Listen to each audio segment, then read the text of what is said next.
What gaming taught me about being alone as a kid. When you're by yourself, that's your time to grind. That's like when you get on Xbox Live and none of your friends are online. You don't just get off of the game. You go start grinding missions. You start trying to unlock the camos. So when your homies and stuff like that do get online, you can show them what you unlocked. You can show them your progress. Like, man, I've been online for the last 8 hours grinding out these camos and shipment, whatever the case may be.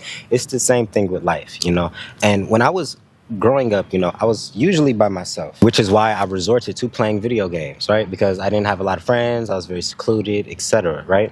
But then those moments of me actually being by myself, just really locked in, because I grew up in an environment where gaming wasn't necessarily, I'm not going to say it wasn't accepted because everybody plays video games, but it wasn't something where it's like, oh my God, you're a content creator. Oh my God, it's like all that type of stuff was like out the window, So in those lonely moments, that's where I started teaching myself how to edit my own gaming videos and stuff like that. I started looking up on YouTube how to download the cracked versions of Adobe and Sony Vegas and all that sort of type of stuff. Paying people, literally as a kid, paying people like $30, $60 to teach me how to edit and send me their presets and stuff like that. All of that came from periods of solitude, and then grew, like, fast forward, it's earlier this year, actually, I graduated from the Los Angeles Film School with a bachelor's degree in editing. All of that came from me wanting to edit my gaming videos as a kid, and I started business. I've then got clients from editing, like I've been seeing income from that skill set. And then when I tell people, it's like, man, all of that came from gaming, just being by myself, being a nerd. They think I'm like crazy. But now, my life now, look, I'm not the littest and I'm not the richest by far. There's people way more litter, way richer, etc. than I am, right? I'm aware of that. But from where I came from, what I do, how my trajectory, I'm somewhat like an anomaly, right? And I've noticed that came from the dedication from me being by myself as a kid. Literally, it's like people view gaming as like this thing that just kills people's creativity. It kills their life. It kills their ambitions. When I don't believe that's true. When you look at your instances of being alone and really just dialing in on the game, if you were to view that as like a transformative period, some people use that and they turned it into something. They started gaming channels. They started, they got brand deals and all that type of stuff. Like, once you start growing up and living life, you start seeing that, oh, there's a money attached to certain things. And then, once I grew up, I didn't really care about being by myself and shit like that all the time, because, man, I was by myself my whole life, just playing my video games. So what's the difference from being by myself now, but working on the things that I care about? Instead of me grinding out Call of Duty for 8 hours, which I probably need to get back into because I'm a dog, regardless.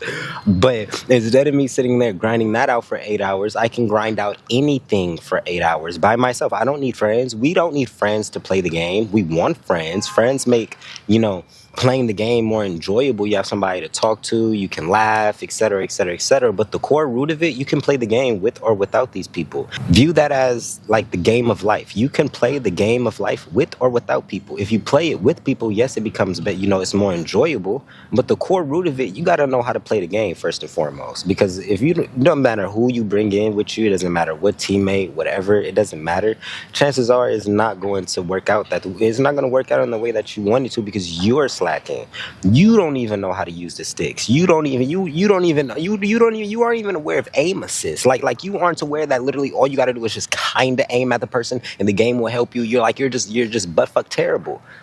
That's okay. You got to learn how to play the actual game of life. And then once you start bringing in teammates and stuff like that, it actually becomes fun. Who wants to sit down and play a video game where everybody's losing? You suck, your homies suck, everybody suck, and you're just getting spanked all the damn time. At some point, either everybody's going to get off the game, right? Hence, if you were to correlate that to real life, everybody just quits their goals.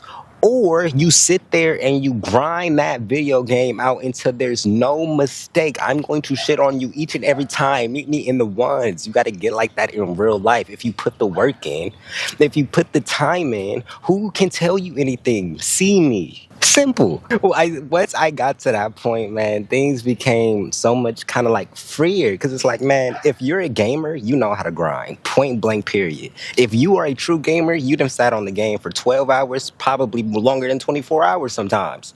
You know how to grind. You just got to grind at the right things now. Be aware that you can fund yourself. That grind, that hustle that y'all learned from playing Xbox, Call of Duty, Minecraft, Fortnite, especially y'all Fortnite kids, y'all are cracked. Y'all got discipline beyond this belief, beyond this world. And you have a mind that works a little bit faster than other people's. When you're playing a high, fast-paced video game all day long, your mind and reaction time is just on 10. Those are real-world skills that you can be using to run up a bag. Come on. So yeah, man. If y'all by yourself, if y'all in that little lonely period, isolation period, don't take it, to heart too much. Use it as an opportunity to work on yourself. Go to the gym. Start journaling. Start healing. Find you a little girlfriend or something like that. You don't have to, but it would probably help.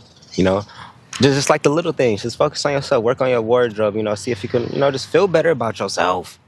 Work on yourself. And then all of that time that you spend by yourself, it like naturally brings in the people that's more aligned to you. If you're trying to attract people into your life and you're trying to not be lonely while you're down bad, you're probably going to attract more down bad people. It's so easy to attract high vibrational people when you're at a high vibration. So, with that being said, I love y'all. I love y'all. I love y'all. It has been Jay. And I will see y'all in the next video because I'm about to record like 2-3 more. Bye.